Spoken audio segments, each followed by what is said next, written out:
are walking across the port from Civitavecchia towards the ship. The terminal is easy walking distance, and once you're at the actual terminal, it's pretty straightforward to get to where you need to be.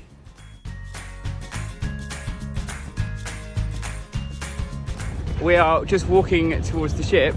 It is 8:55 a.m. Our 9 a.m. boarding time is just approaching, and it looks like we may well actually be the first paying passengers aboard the Norwegian Getaway in 18 months, because there doesn't seem to be anybody else here yet. The fact that we are super planning people, and the fact that I walked this journey this morning just to make sure we're going to the right place, means we may have well done something great. So that's cool. We're just arriving now.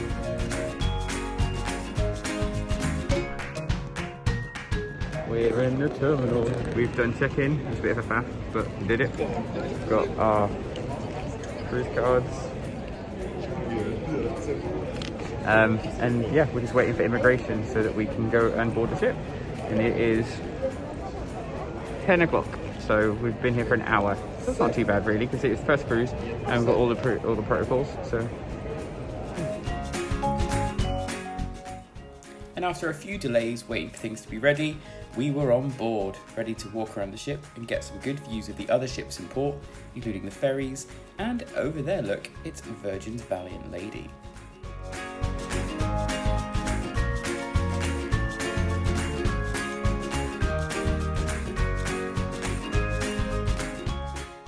Now, of course, one of the first things to do on a cruise ship is head for lunch. And we went to the main dining room for a turkey cob salad, which was absolutely delicious, and something nice and healthy to start the cruise with.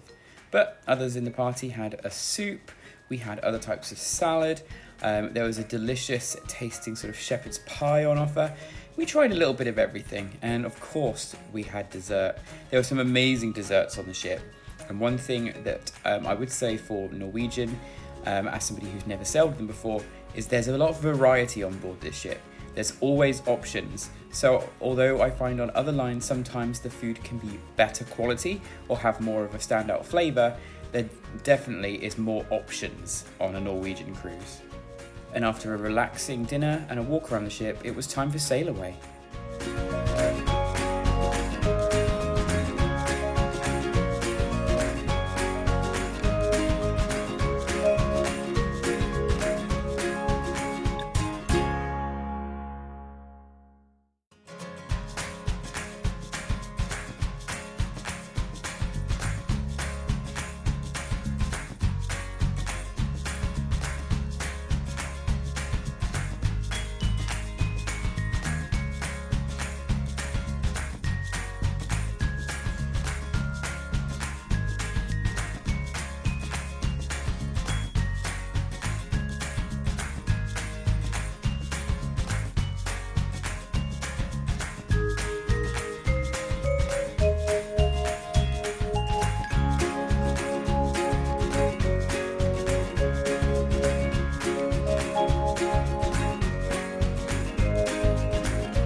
Oceans was up next, just to try a couple of the things. We tried the mac and cheese, which is a side dish, and their carrot cake, which is available 24 hours a day and is delicious. We also had some of their alcoholic milkshakes. These are sort of like mudslides, and one of the other cocktails as well. Absolutely delicious, lots of flavour. I definitely think that the food is not as great as the drinks here. And as one night ends, a morning then begins, and it's time to enjoy the view.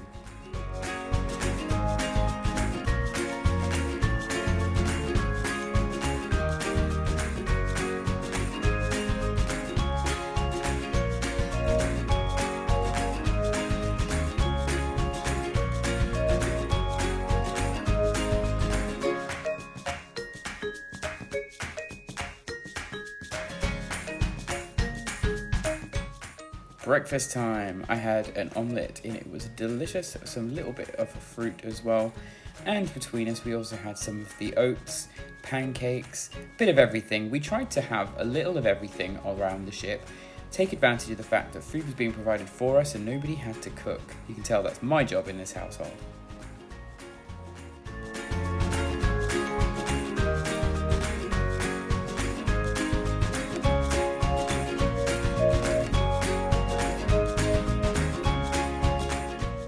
As it was a sea day, we decided to do some activities on board, and this mobile photography tips and tricks session was really handy. I consider myself quite techie, but there was things that I had to learn and learned loads from this.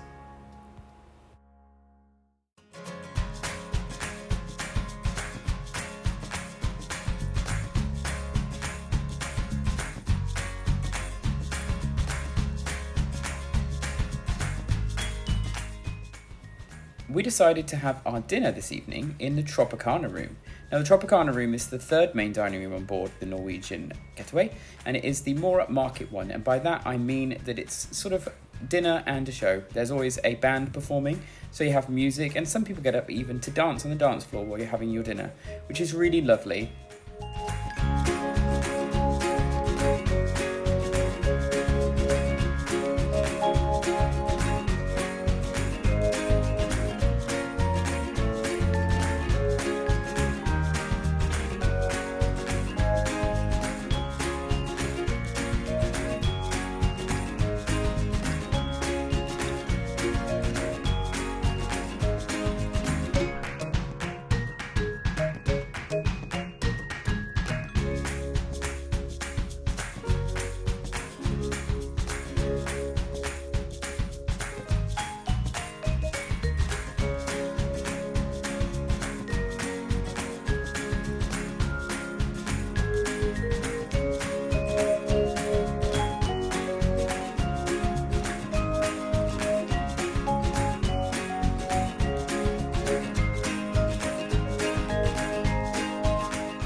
Somebody seems to have told Norwegian that it was my birthday during this cruise, and although it wasn't this day, I got a birthday cake presented to me in the dining room, which was delicious and very, very nice. I also had some nice little truffles waiting for me. And now back at H2O Spice, we had some great little events like these game shows that were often run. This one, 55 to Stay Alive, gave contestants about 55 seconds to try and complete a different task. This was made even more difficult towards the end of the contest as the wind really picked up, and so things were being blown around everywhere.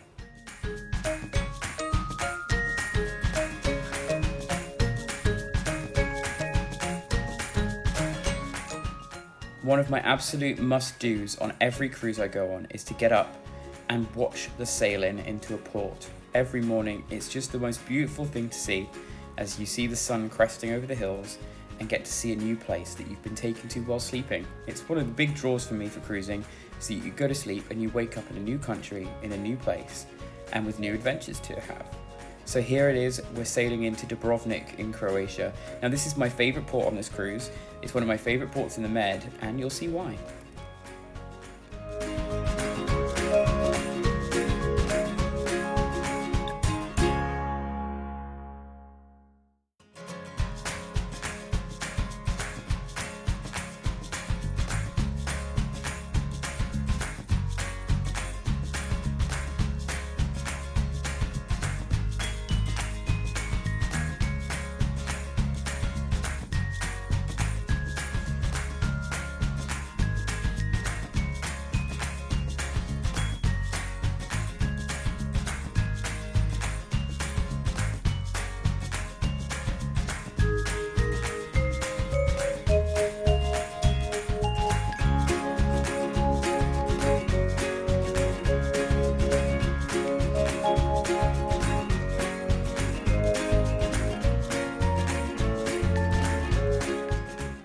Norwegian do offer shuttle buses to take you to the Old Town, but we preferred to walk. So we got off the ship and headed on about a 30 to 35 minute walk from here to the Old Town. It was quite a steep walk and quite difficult at times, but you get to see how the locals live. You also get to enjoy the weather and just enjoy being somewhere new. So if you have Google Maps on your phone and you're happy to walk on your own, absolutely do so. As I said, it can be a bit steep, So do be aware that it might be quite tiring, especially in the heat. But as I say, you will enjoy the walk, and it can be quite a nice thing to walk over that hill and come down into the ramparts of the old town. What a view!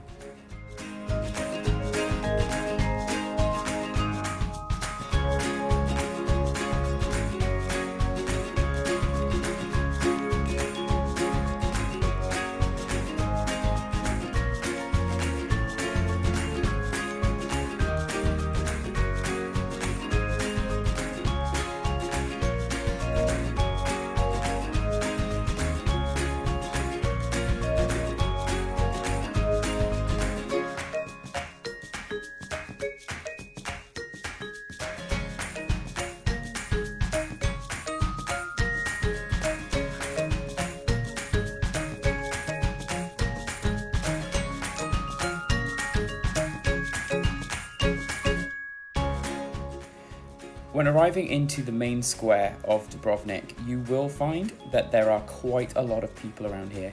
It is a busy location for tourism, and so there are lots of crowds, so do take care and watch out for anything for pickpockets, etc. and things like that. If you've booked an independent tour, they often meet in this square, so do be aware and take a look at this video and really memorise the area, because this is where you'll find a lot of the signs. People holding up Game of Thrones tour here, things like that. There's a lot of those around. There are a few coffee shops around here and little souvenir places, and surprisingly the coffee shops here are not too expensive. So if you have walked all the way and you just want to have a sit down, have a coffee or a cold drink before you start exploring, this is a good place to go to do it.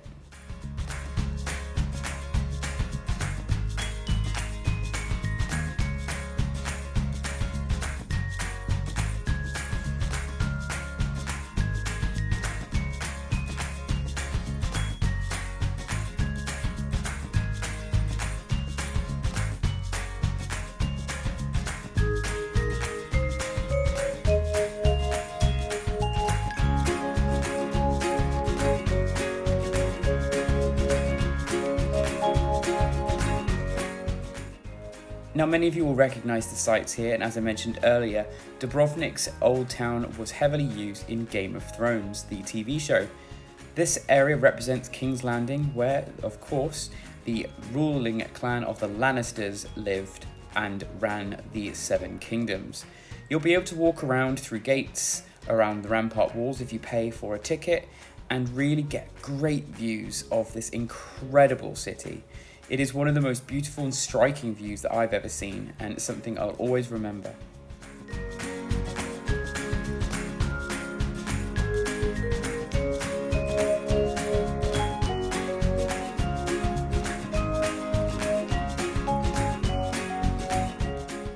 Being a walled city, the old town of Dubrovnik has everything you need in one small area, and it's really easy to get yourself around. The streets are pretty easy to navigate and they're quite straight. There's lots of small alleyway sort of size streets coming off of the main square, so do have a look down all of them, because there are some little shops that you'll only see once, and there'll be very unique things you'll see in the video of some of the unique places that we came across. But do be aware of the crowds. This gets busier and busier the later you get in the day. So if you are here early, you'll have the best chance of going around without the crowds. But after lunch, it is heaving busy.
one thing to be aware of is that Dubrovnik and Croatia, although part of Europe, is not part of the euro, so if you are planning to use cash here, they actually have their own currency, the kuna, or credit cards are accepted everywhere.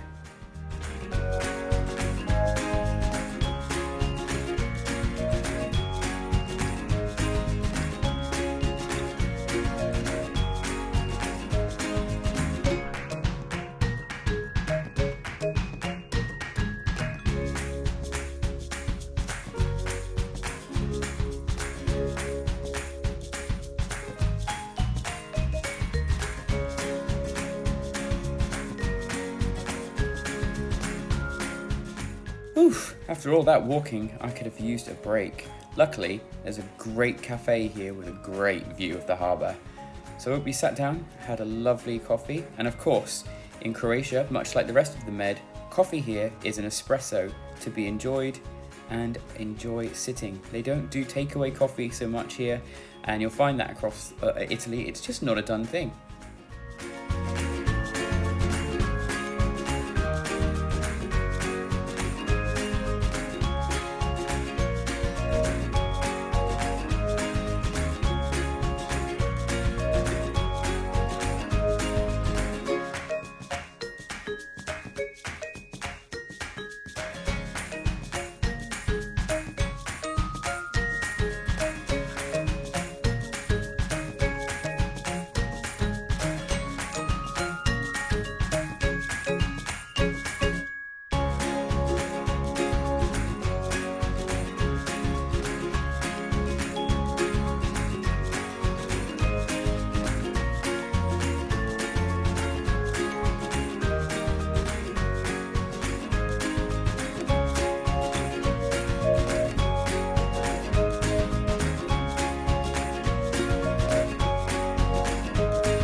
Here we are in our first port of call. This is the beautiful Dubrovnik in Croatia.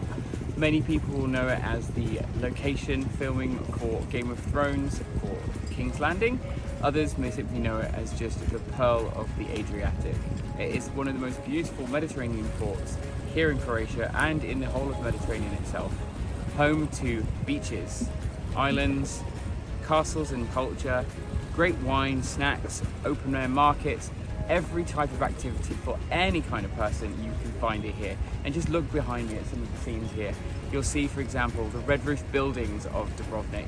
Now, Dubrovnik was hit really hard in the Second World War with bombs, and when they rebuilt, all the buildings in the old town were rebuilt with this red brick roofs. It's a sign of sort of prosperity and a sign of working together for a common goal. Now, Dubrovnik's old city is a UNESCO World Heritage Site, so it is protected. A lot of money goes into the conservation of keeping things as it was, keeping things traditional, and you won't find McDonald's or any big brand names in the old town. It's all local businesses. There's lots of great little places to get ice creams. We, as you see in the vlog, have had some nice ice cream and treats, and everything is reasonably priced. Everything is not really ramped up for tourist trade. It's really, really good value. So do go in and ask about the specialties. For example, one of the really great things here is arancini or limoncini, which are candied orange and lemon peel. That's a very big thing here, as well as almonds that are glazed with things like cinnamon or other spices and things like that. Really, really good here. And they're also famed for their olive oil products. I hope you have a really good time if you visit Dubrovnik. I certainly have. Cool. Is that a good one?